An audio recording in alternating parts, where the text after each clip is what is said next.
Now, don't get out the pitchforks yet. I've got reasons, don't worry. I'm not going to sit here and pretend like this isn't the best Fantastic Four movie so far, as long as you guys don't sit there and pretend like that bar isn't super low. I am the biggest Fantastic Four fan that I know. I think each member's awesome, each story that they're in is awesome, each villain that they have is awesome. Hell, I like when Spider-Man's on the team, but this movie just doesn't really live up to the Fantastic Four that I know and love. And somehow the World Eater Galactus and his Herald are some of the most boring villains in MCU history. So I'm not going to say this movie was terrible or anything, but it doesn't help the fact that I felt nothing but bored while I watched.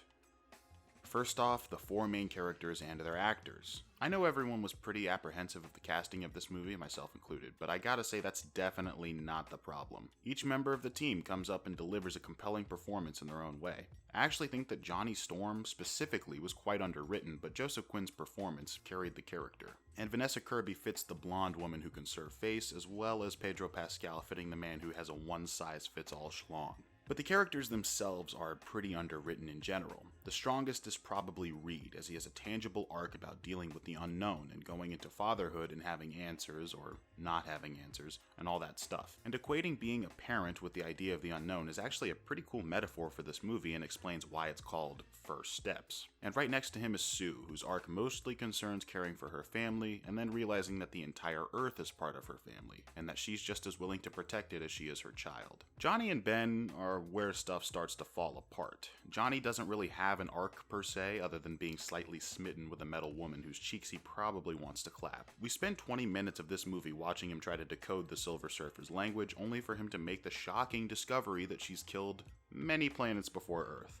This is groundbreaking, I know. But he also gets credit for decrypting her backstory, I suppose. It just feels like this subplot would be more up Reed's alley anyway, and it's there so Johnny's doing something for the whole movie. Ben doesn't even get that much, he doesn't even really have an arc at all. He has a semi-love interest that only speaks twice, and the audience isn't shown enough information about her to be invested in her story. I mean, I can't even remember her name. I think it would have been kinda cool to maybe follow what she was doing as the world was ending, following her into Mole Man City or something like that. But nope. Ben doesn't even really make a move on her, to be honest.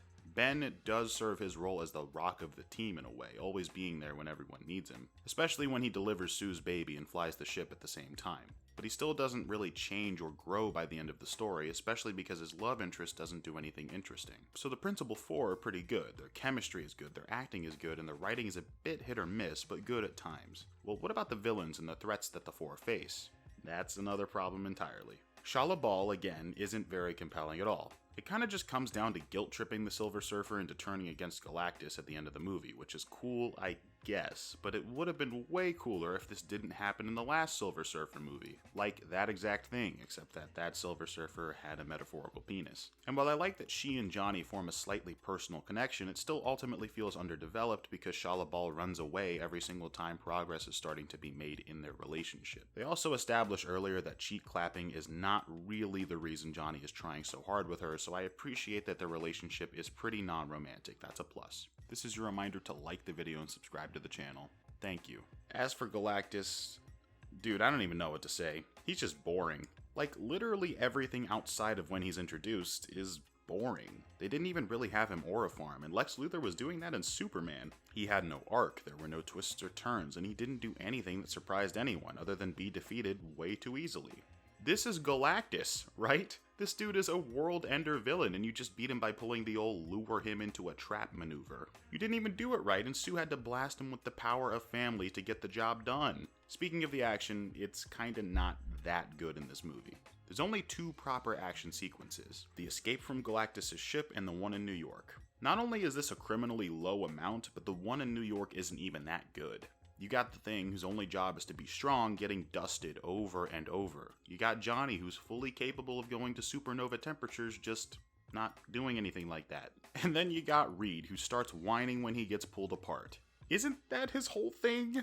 Is that not his only power? I just remember watching the movie, and there's the scene where Ben and Johnny are flying towards Galactus full force, and Ben yells it's clobbering time and bounces off of Galactus harmlessly. I can't even name anything Ben did in the action scenes that helped. Although, to this movie's benefit, the escape from Galactus' ship was actually pretty compelling and fun to watch. That was the most fun I had during the movie, and where the CGI probably looked the best. It There's also the subtle stuff you don't notice as much. Mole Man was a pretty cool inclusion, but it feels like he pretty obviously should have been Doctor Doom. He has a rivalry with Reed, the team has to begrudgingly trust him to do the right thing, and he shelters people in his illegally formed foreign country. Like, come on, that's not a one-to-one, but that's definitely a very Doomish character. And then the film had the gall to include a post-credit scene of Doom interacting with Franklin when the Doomsday movie is filming and doesn't even have a completed script yet. I think that ultimately this film was just missing something. It has a lot of style, but not a lot of substance or sauce. The characters, aside from Reed and Sue, feel very one-note and flat. And although this does feel like a family, I honestly can't say that their chemistry feels any better than the old 2005 Fantastic Four, or even the 90s Fantastic Four. And like I said earlier, there's no twists and turns, there's nothing exciting that happens. You read the synopsis, Galactus eats planets and he's coming to Earth to get Reed and Sue's son, and yeah, that's what happens. And then they beat him. No one really dies, there's no consequences to anything going on, and they really just beat Galactus and Silver Cheeks that easily. And also, I know Galactus is kinda more of a force of nature in the comics, and I get that angle, but I don't think that's an excuse to not have any depth to his character. Especially when he's one of two villains and one of two action sequences. He's half of this movie's conflict, probably more honestly, and I'm just not getting anything from him other than that he's hungry. Which, sorry to say, is not super compelling to me. And remember, I wanted to love this movie more than literally anyone else. I think the Fantastic Four is one of the best superhero teams ever, and they kind of curb stomp most of the other ones in terms of their interpersonal relationships, stories, and even a lot of power scaling. And it's unfortunate that Marvel's first family is the 37th film in the MCU, and everyone making this movie knew it wouldn't be anything special. That's not only sad, but makes me feel bad that we're not even getting another movie centered around these four characters anytime soon. But I guess that's just the MCU treatment for the Fantastic Four. This movie gets like 6.5 out of 10. It's nowhere near bad, but I'm not in any hurry to watch it again soon, and I don't think it's going to be reflected on as anything other than fine, and definitely not fantastic. Thank you for making it to this point in the video, and I really appreciate that you actually listened to my ramblings. I would also appreciate it if you liked the video and subscribed to the channel, because that's what I would do if I were you, and you've subscribed to channels worse than this one anyway, so go ahead. Or not, that's fine. Play nice, people.